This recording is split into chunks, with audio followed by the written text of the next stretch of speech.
Good morning class. Next video में हम लोगों ने क्रिया विशेषण पढ़ा और क्रिया विशेषण के प्रकार पढ़ा और क्रिया विशेषण और विशेषण में अंतर पढ़ा। क्रिया विशेषण और विशेषण में अंतर आपको पता है, तो आइए आगे हम लोग पढ़ते हैं क्या, संबंध बोधक क्रिया विशेषण। अनिवार्य शब्द का दूसरा भाग क्या है, संबंध बोधक।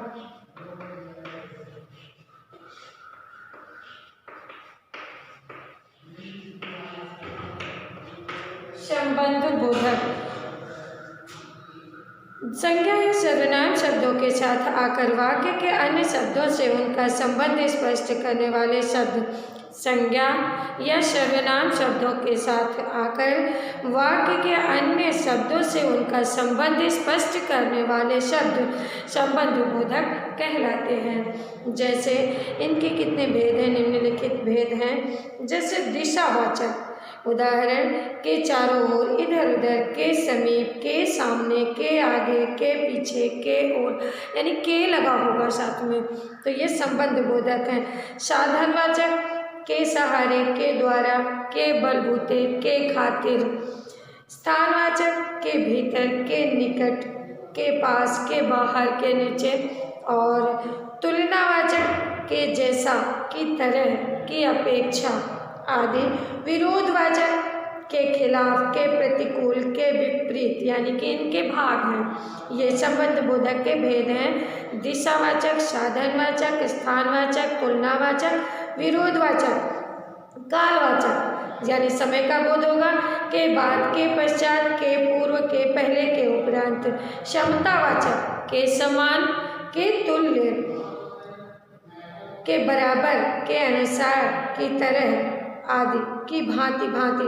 पृथकतावाचक, अलग करना, से अलग, से परे, से दूर, से हटकर, से बचकर। संगतिवाचक, के सहित, के संग, के समेत। हेतुवाचक, के कारण, के खातिर, के लिए, के मारे आदि।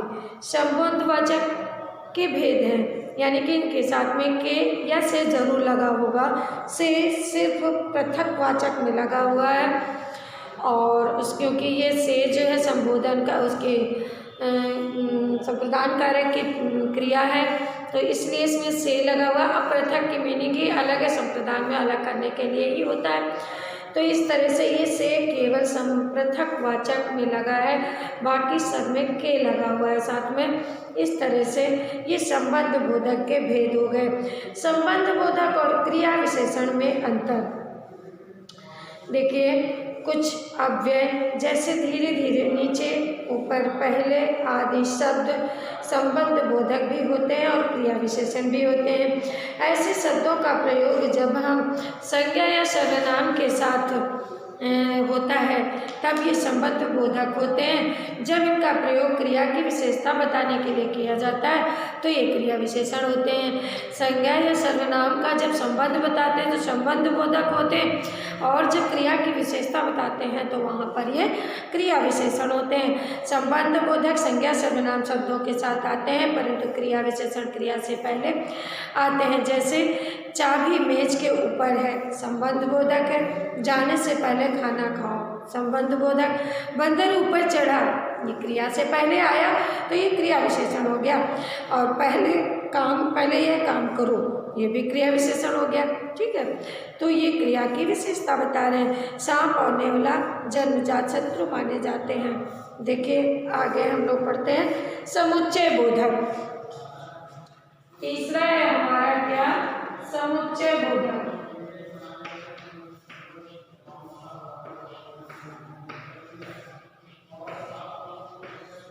तो आइए देखते हैं समुच्चय बोधक क्या होते हैं। समुच्चय बोधक के दो भेद होते हैं। एक इसकी डेफिनेशन पहले पढ़ते हैं। दो शब्दों, उपवाक्यों को जोड़ने वाला अविकारी शब्द समुच्चय बोधक कहलाता है। जैसे राम और श्याम दोनों भाई हैं, तो राम और श्याम, और जो है ये समुच्चय बोधक है। तुम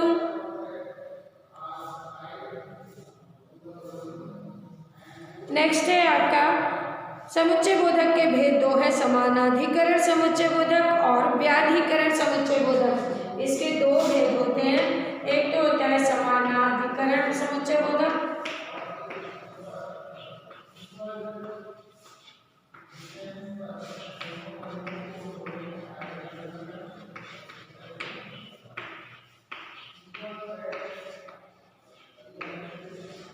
और दूसरा है व्याधिकरण समुच्चय बोधक।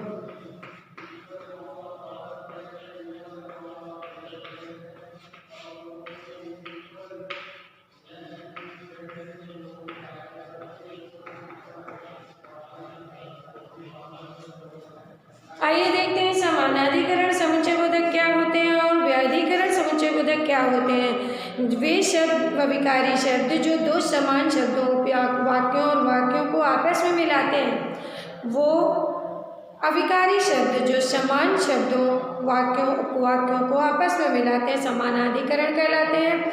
और इनके संयोजक एवं और व तथा होते हैं। जैसे परिश्रम एवं सच्चाई की जीत होती है, दया वह धर्म की राह पर चलो, वह न तो मुझे पहचानता है और न ही तुम्हें। विभाजक, पहला तो संयोजक था, विभाजक यानी अलग करने वाले, पर, बल्कि, लेकिन, मगर, परंतु, किंतु, ये समुच्चय बोधक है। ये दो कथनों में से पहले का विरोध या निषेध प्रकट करते हैं। जैसे आत्मविश्वासी बने पर अति विश्वासी नहीं, सीमा आई लेकिन सामान नहीं लाई, चतुराई दोष नहीं बल्कि गुण है। परिमाण वर्धक दर्शक, इसलिए फलतः नहीं तो अतः फलस्वरूप, यानी कि कल हड़ताल थी इसलिए दुकानें बंद थी, नौकर ने चोरी की फलतः दंड भुगता, चुप बैठो नहीं तो बाहर चले जाओ। ठीक है, तो ये हो गए आपके परिमाण दर्शक। विकल्प सूचक, या, चाहे, न कि अथवा, तुम आम खाओगे या अमरूद, हम आज काम करेंगे न कि आराम। इस तरह से ये आपके हो गए विकल्प सूचक। दूसरा है व्याधिकरण समुच्चय बोधक। कभी कभी एक वाक्य में दो उपवाक्य होते हैं, इनमें से एक उपवाक्य प्रधान दूसरा उस पर आश्रित होता है। वे अविकारी शब्द जो आश्रित उपवाक्य को प्रधान उपवाक्य से मिलाते हैं व्याधिकरण समुच्चय बोधक कहलाते हैं। यदि, तो, यद्यपि, तथापि, तब, तब, यद्यपि, परंतु, ये अव्यय शर्त या संकेत प्रकट करते हैं।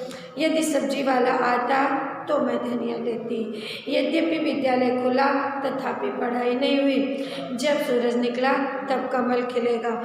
उद्देश्य बोधक, पहला संकेत बोधक। उद्देश्य बोधक के एग्जाम्पल है ताकि, जिससे कि, जो कि, इसलिए। रोज़ पढ़ाई करो ताकि अच्छे नंबर ला सको, ऐसे कार्य करो जो माता पिता को अच्छे लगे। कारण बोधक, क्योंकि, चूँकि, इसलिए, ताकि, इस कारण। कमरे में शांति थी क्योंकि पिताजी सो रहे थे, मुझे निकलना चाहिए ताकि शाम तक घर पहुंच जाऊं। ध्यान दीजिए, समानाधिकरण व्याधिकरण दोनों में इसलिए होता है। अंतर बस इतना है कि जब इसलिए दो स्वतंत्र कथनों को जोड़ता है तब वह समानाधिकरण समुच्चय बोधक होता है।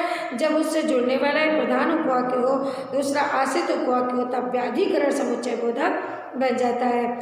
स्वरूप सूचक यानी मानो, अर्थात, जो, यहाँ तक, ये अव्यय पहले के उपवाक्य या वाक्यांश के अर्थ को अधिक स्पष्ट करने वाले होते हैं। जैसे वह ऐसे दौड़ा मानो बस छूट रही। स्वरूप, आज 26 जनवरी यानी गणतंत्र दिवस है। तो ये हो गए आपके समुच्चय बोधक। धन्यवाद बच्चों।